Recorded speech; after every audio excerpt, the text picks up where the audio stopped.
Fantasy Hockey Picks and Bets. I'm your host, TJ Mitchell, here to go over what was once a 5-game slate, now down to 2. Hopefully we get all 2 games. I mean, we're still not really entirely sure at this point. There's definitely COVID implications still facing us as we trudge forward with the season as best as the NHL can at this point. And we, like I said, 2 games, not going to be a whole lot here. I thought we were at least getting 4. I thought 4 games, all right, some fun, some good DFS action.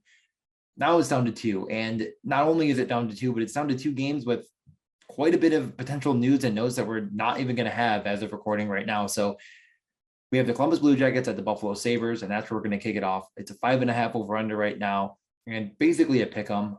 It's minus 115 for Columbus, minus 105 for the Sabres. Sabres are at home, as I mentioned, and this spread came to this line pretty recently because the Blue Jackets are now going to be without Boone Jenner, Jack Roslovic, and Gabriel Carlson. I mean, I know those aren't the biggest names in the world, but Boone Jenner led all forwards at 5-on-5. Well, just about 5-on-5, but he led them all in ice time. All forwards in ice time for them last time out. Roslovic is a guy that was kind of bumping around both power plays, but he's a power play 2 guy. 13 minutes of ice time for him. And Carlson was their lowest time on ice defenseman last game, but one of their 6 that is already without some pieces. So Columbus is a bit of a mess. You take 3 guys out of the mix. One of them, again, top line, highest time on ice for any forward. He kills penalties. He plays on the first power play. That's going to open up more room for other players. We don't have a DraftKings slate posted still. I'm guessing they're just completely reorganizing the whole thing, but there's going to be a lot of value in this game. And I kind of think for good reason. As I mentioned, almost every time I talk about my Buffalo Sabres, wearing the jersey right now, the 50th anniversary, Rasmus Dahlin, in case you're wondering. Every time I talk about the Sabres, I've basically said I like the under every time as long as the goaltender playing isn't like Aaron Dell. And they kind of seemingly have a decent tandem with Subban and Ukko-Pekka Luukkonen going forward. Tokarski and Anderson were back on the ice, but does not sound like they're going to play probably before the holidays. I'm kind of guessing they're just going to sit the next 2 out. They're kind of testing the waters. And yeah, I don't see a lot of interest in this game as far as it being a huge slug it out type of affair. And with all this COVID stuff, I think it's been even more prevalent that call-ups and guys that don't normally skate with the teams don't help to boost the offensive output too much, which is not a big surprise. So I think overall in this game, I'm really liking Bjorkstrand's prop. He should see a ton of ice time. He was out there with Texier and Jenner last time out. Texier probably sticks on that top line. He didn't see any power play run at all, Texier, that is. So Bjorkstrand should get a bit of a boost in minutes, a little bit more of an opportunity without Jenner, who's a good rate shooter in his own right on his line. I'm wondering if they don't bump up Sillinger, being as Roslovic could have been the guy. He's now out. So yeah, kind of going to throw a huge question mark into this team. I don't know who's going to take their places even at this point. Columbus did not skate. They canceled practice on Sunday. They're going to skate in the morning in Columbus and then drive out to Buffalo, it sounds like. Doesn't really set up well for them to be super ready, good to go, kind of get off the bus and play like it's a high school game. And I don't really like that from their side, which is why, in part, I like the Sabres more. The Sabres are actually going to add back Alex Tuch, who they traded for in the Jack Eichel deal. He should play, barring any unforeseen thing. They said, Granado said he's good to go, ready to play. Tage Thompson is the question mark, which gives you a little bit of pause. He didn't play or practice on Sunday. They said it was maintenance. They said it was, he has some soreness and they're going to, check him out and hopefully he play tomorrow.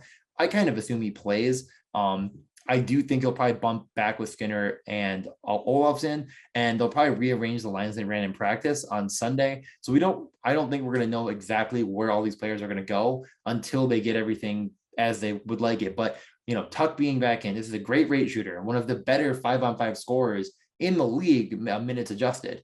So a guy that wasn't quite getting enough time in Vegas, but when getting it, making a lot of opportunity out of that.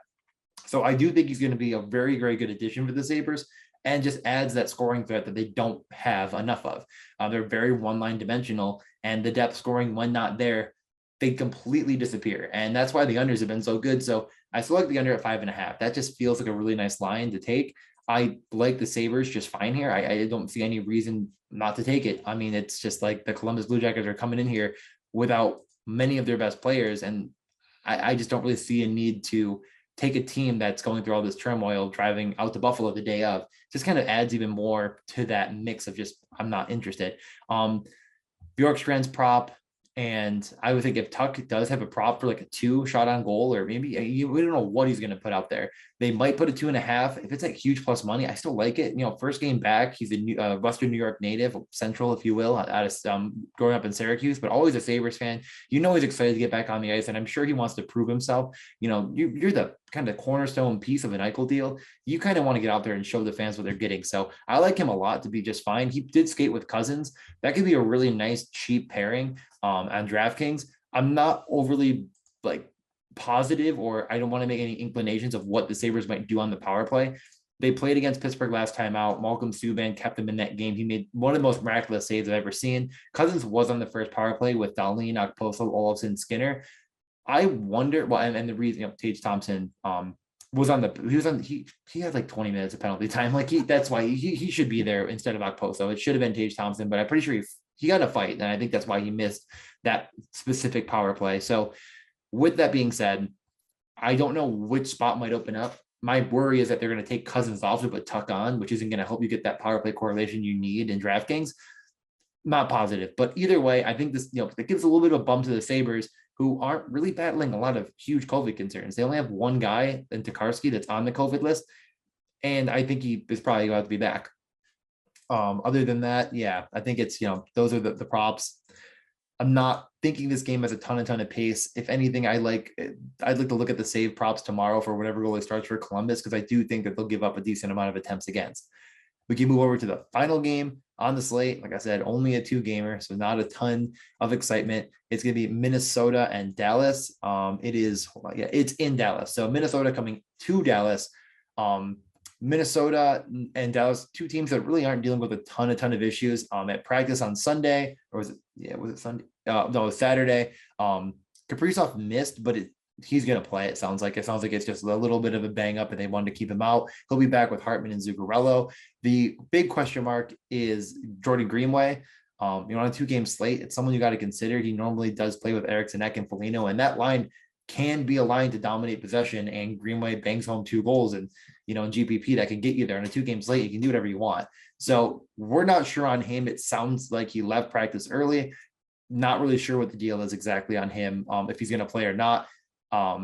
Spurgeon is definitely out. He'll be out past the holiday. And yeah, they said there's a small chance he could make it. There's no surgery involved or anything like that. They're hoping to have him back by Thursday night, but it doesn't sound like that's going to be the case. They'll probably keep him out for a couple of weeks, which means that Brodin's probably almost certainly on that top power play. Dallas is a team that I don't like to target. They don't give up a lot against defensively. They were back with Miro Heiskanen on the 18th or Saturday. They won a game in overtime against Chicago 4-3. It was all the top line, top power play stuff. Klingberg, Pavelski, Hintz, and Robertson all went pretty much bonkers. They were definitely in the game-winning lineup on DraftKings. I think they'll be somewhat popular again, just because of how great that correlation is. I've already talked about the Sabres, Columbus, a lot up in the air as far as what the power play is, what the lines are going to be. Not sure what correlations you're going to get on a 2-game slate. You really want to make sure you're optimizing correlation. So in DraftKings, I think that a lot of people will jump over to this Dallas first line again. And I think it's well justified. I think all of them set up really, really nicely. Pavelski was the player of the game, if you will. I think he had 3 points, if I'm not mistaken. He looked really, really good. They kind of rallied together. Tanner Kuro, in a really nasty, unfortunate injury that sent him, to the hospital. It sounds like he's going to be okay. They kind of rallied around that. They got going, and they definitely played really, really well. So I'm at least optimistic that they could be a good spot here. I do respect Minnesota a lot. And, just going over the over under 5.5, the under, that's my take here for sure. I just would side with the home team, the Dallas Stars here. They played well. I think that some people might get in on Minnesota team that, again, is going to be missing some of their guys. But what really it comes down to in this game is which team has the goaltending show up. And if both of them have the goaltending show up, I'll just give the edge to the home team. I think that Dallas could find a way to bang one home, maybe 2 or 3, and just get the job done. But both teams kind of have this pendulum of great and average goaltending. Like one game, Talbot comes on as a 45 save. He's kind of going through his game logs. He has these amazing performances and some absolute duds. Dallas kind of mixes and matches their goalies a little bit more, with Holtby and Ottinger kind of being the main 2. And you get some, again, very high variance in performance. So I'm not ready to anoint either of these teams a slam dunk. I probably wouldn't bet either side myself personally. This doesn't feel necessary. And I also don't know how much pace is really going to be here that I'm like absolutely, over the moon about. So I think that my main takeaway from this game is, let's make sure Kaprizov's in before we say anything.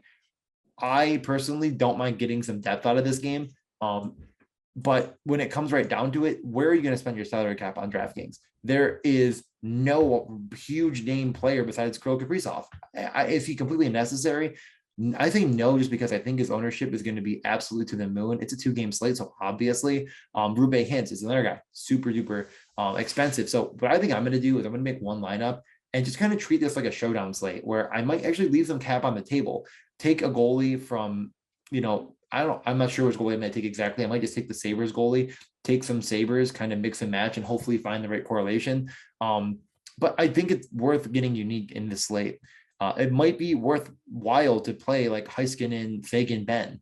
A lot of people might not get to that. And Sagan's been pretty good lately. He's had a lot of shot attempts. And I think he could continue it here.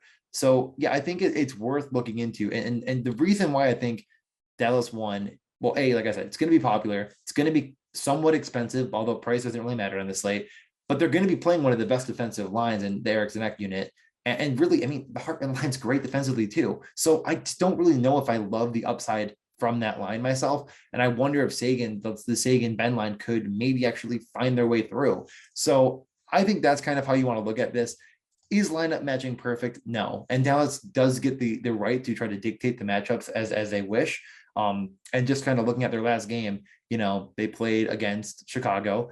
That first line and Pavelski, Hintz, and Robertson kind of played everyone. They kind of caved everyone in. They didn't really put them out there in an exorbitant amount against any specific line. It looks like the Taves unit got the most of them every time out, and that was the one that they tried to seemingly get them against. And boy, they really caved him in, which is not surprising, because they scored all 4 of their goals. So yeah, I guess I'm not going to be overly bullish on any one side here, but I do think if you're playing the DraftKings slate, you should just full on stack one team with a four unit. So depending on what you want to do, figure that out yourself. Obviously, I am the most interested in a guy like Sagan. I think for Dallas, is being a bit contrarian. He actually led them in expected goals and did not have one in his own right. He had 5 shots on net and had the highest expected goals. So I think I'll just key in on him and a piece with him and then try to spend up elsewhere. So my best bets of the night, like I said, Bjorkstrand shot prop. I like Tuck. I'm really, really hoping we get some huge plus money on him in his first game back. I might even take him to score just because it's a lot of fun and I'm a Sabres fan, but you don't have to do that. And then let's figure out who's going to be with Bjorkstrand. If it's Sillinger and Bjorkstrand, I think that's going to be a nice correlation. It could even be a top power play. Chinnikov was the other guy in that top unit that should stay there. He might be super under the radar as well, getting more minutes. He's a rate shooter. Another guy that you might want to take at like plus 450 to score a goal. Those will be a lot of fun ones.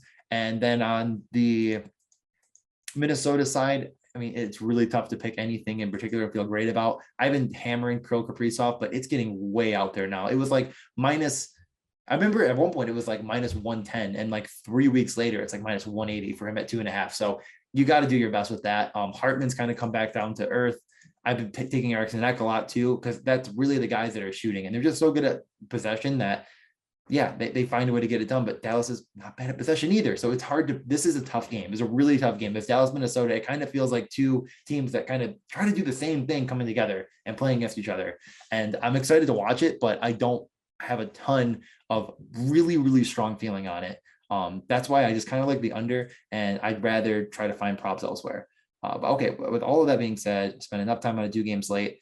With all this COVID news, if you're not in the Morning Skate Podcast Discord at this point, I don't know what you're doing. If you're betting heavily, we're talking about everything. And we have so many people tracking this. I mean, if you are in the Discord 30 minutes before lineup locks, you are getting all of the news. You are getting at everyone alerts for all of the big breaking things. And it happens every single night.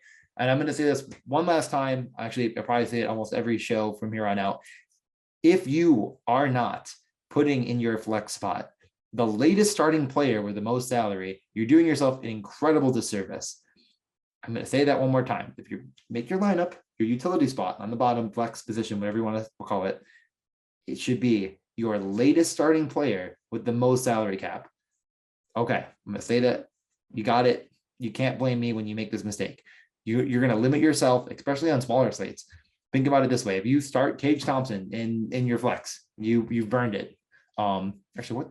I think that these games are like an hour. Yeah, they're an hour apart, hour and a half apart. And then we find out that that your winger potentially is out for the game. We'll say it's Robertson. Actually, Rupe Hintz might be a better answer at center because he's missed time randomly. And last year that was a huge issue for us. You will not be able to pick from all of the wingers anymore because you're only going to have him in your center spot and your flex is gone. You see what I'm saying? Does that make sense? So now you're only going to pick from centers in one total game if he's in your center spot, not your flex. You've just taken away any chance of putting in Robertson, Pavelski, any Kaprizov if you could try to find a way to get up to him. Those are all off the table now. You're basically praying that you have enough you probably get Hartman in there. And now you're probably not going to have the correlations you want. And you just set yourself at such a disadvantage. So please make sure you're doing that. As far as betting is concerned, another thing, if you find a line, like I say this almost every day in the underdog Discord to people, they're like, what props are you taking? I'm like, unless if I find a line that is a clear cut, 100% mispricing, they have marked it wrong. I am waiting until 6:30 to lock in anything because we don't know. And if you lock in a two-way prop and one of those players is gone, that's just gone now. And you don't get the money back until like the game ends. So don't do it to yourself. I mean, if you get a ridiculous line, of course, we've seen it before. I remember last year we had Brady the Chuck at like plus 500 for 3 shots on goal or something. Like obviously jump on that right away. But a lot of these lines don't move. A lot of these books don't care about the NHL product. They don't move them. So don't lock it in until we know. Okay, I'll get off my soapbox. I just want to give you a little extra. It's a 2-game slate. I like to talk. So enjoy it. If you have any questions, at DJ_Mitchell94, Morningscape Podcast Discord. I know a lot of it is just DFS focused, but there's a ton of people in there putting different models, different things they use. And maybe you could look at that and see like why sometimes I like some of the props I do. And, are they perfect? No, they're never going to be perfect. A lot of what we go off of is expected goals, and trying to get the right shot numbers of expected, it doesn't really work out. So it can be a little bit tricky, and nothing's a perfect science. That's why we're gambling. But the more you use, the more time you spend, the more you start to understand the way players play. And the more you understand how teams try to defend, the more you'll see where to kind of pick your battles. Other than that, I'll let you guys go. Enjoy your Monday, stay safe, enjoy the holidays, and I will talk to you. Oh boy, might I talk to you on Friday? We'll see. I don't even know if there's any games, but I'll talk to you soon.